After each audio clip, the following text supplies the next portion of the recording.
Assalamualaikum warahmatullahi wabarakatuh. Selamat datang dalam pembelajaran Al-Quran Hadis. Kali ini kita akan membahas mengenai surah Al-Alaq, yaitu Quran surah ke-96 ayat 1 sampai 19.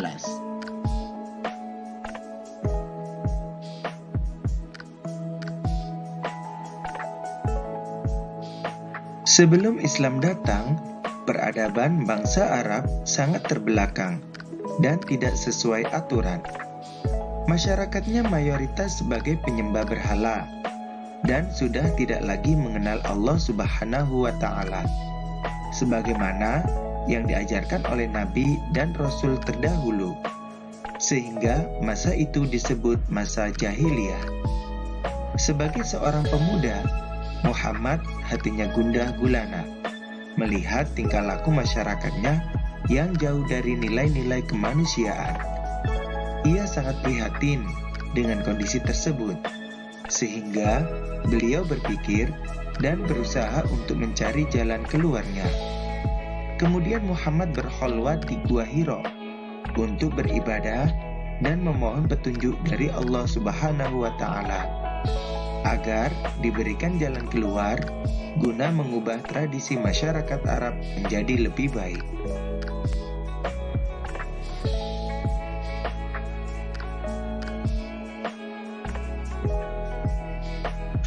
Tepat pada tanggal 17 Ramadan tahun ke-40 Miladiyah, pada saat berkholwat di Gua Hiro, beliau didatangi oleh malaikat Jibril untuk menyampaikan wahyu dari Allah Subhanahu wa Ta'ala, yaitu surah Al-Alaq ayat 1 sampai 5. Peristiwa turunnya ayat pertama ini sebagai awal resmi Muhammad diangkat menjadi nabi dan rasul oleh Allah Subhanahu wa Ta'ala, yang mana pada saat itu beliau berusia 40 tahun.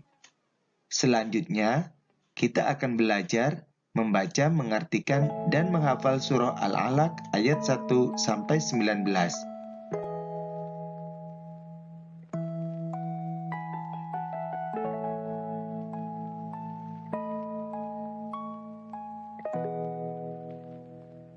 Dengarkan dan simak baik-baik lafaz surah Al-Alaq berikut ini. Bismillahirrahmanirrahim. Dengan nama Allah yang Maha Pengasih, Maha Penyayang. Iqra' bismi rabbikal ladzi khalaq. Bacalah dengan menyebut nama Tuhanmu yang menciptakan. Khalaqal insana min 'alaq. Dia telah menciptakan manusia dari segumpal darah. Iqra' wa rabbukal akram. Bacalah, dan Tuhanmulah yang maha mulia. Alladzi 'allama bil qalam. Yang mengajar manusia dengan pena. 'Allamal insana ma lam ya'lam. Dia mengajarkan manusia apa yang tidak diketahuinya. Kalla innal insana layatgha. Sekali-kali tidak. Sungguh, manusia itu benar-benar melampaui batas. Ar-ra'ahu istaghna. Apabila melihat dirinya serba cukup. Inna ila rabbika ar-ruj'a. Sungguh, hanya kepada Tuhanmulah tempat kembalimu. Ara'aita alladhi yanha. Bagaimana pendapatmu tentang orang yang melarang? 'Abdan idza shalla. Seorang hamba ketika dia melaksanakan sholat. Ara'aita in kana 'alal huda. Bagaimana pendapatmu jika dia yang dilarang sholat itu berada di atas kebenaran petunjuk.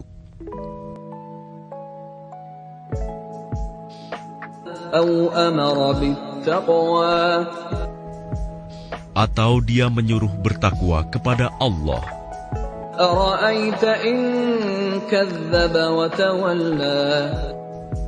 Bagaimana pendapatmu jika dia yang melarang itu mendustakan dan berpaling?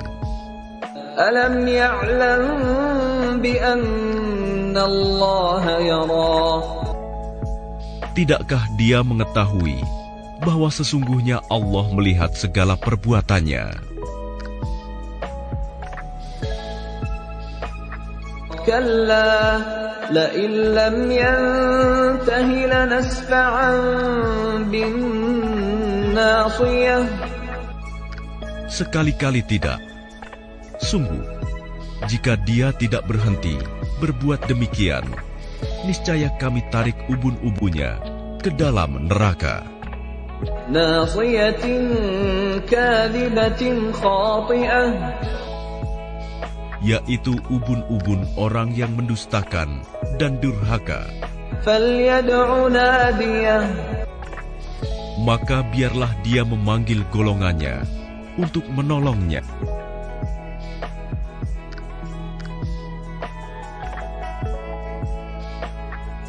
Sanad'u zabaniyah. Kelak kami akan memanggil malaikat Zabaniyah, penyiksa orang-orang yang berdosa. Kalla la tuti'hu wasjud waqtarib. Sekali-kali tidak.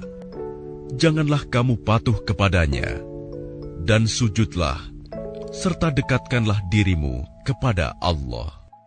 Setelah kalian mendengar lafal surah Al-Alaq tersebut, kalian dapat membacanya berulang-ulang secara mandiri agar kalian mampu untuk menghafalnya.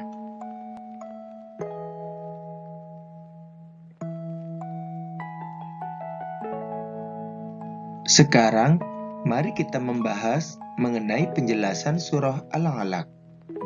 Surah Al-Alaq terdiri atas 19 ayat. Surah Al-Alaq diturunkan di kota Mekah dan termasuk golongan surah Makkiyah. Surah Al-Alaq adalah surah yang pertama kali diturunkan, yaitu ayat 1-5. Surah Al-Alaq diturunkan pada tanggal 17 Ramadan, maka dari itu, setiap tanggal 17 Ramadan diperingati sebagai hari nuzulul Quran. Surah Al-Alaq menempati urutan yang ke-96 dalam Al-Quran. Nama Al-Alaq diambil dari ayat kedua yang berarti segumpal darah.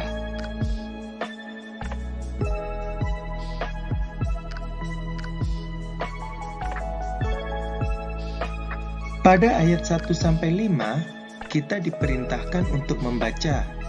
Dalam hal ini, kita dituntut untuk mempelajari ilmu pengetahuan, baik ilmu umum maupun ilmu agama. Ayat selanjutnya berisi peringatan kepada Abu Jahal yang pernah melarang Nabi Muhammad untuk melaksanakan sholat. Bahkan, Abu Jahal mengancam untuk menginjak leher dan membenamkan wajah Nabi Muhammad ke tanah apabila dia mendapati beliau sholat. Namun kenyataannya, setelah Abu Jahal melihat beliau sedang sholat, ia mundur, tidak bisa mendekati beliau, apalagi sampai menginjak leher dan membenamkan wajahnya, karena dia merasa ada pari dari api yang menakutkan dan menyala-nyala di hadapannya.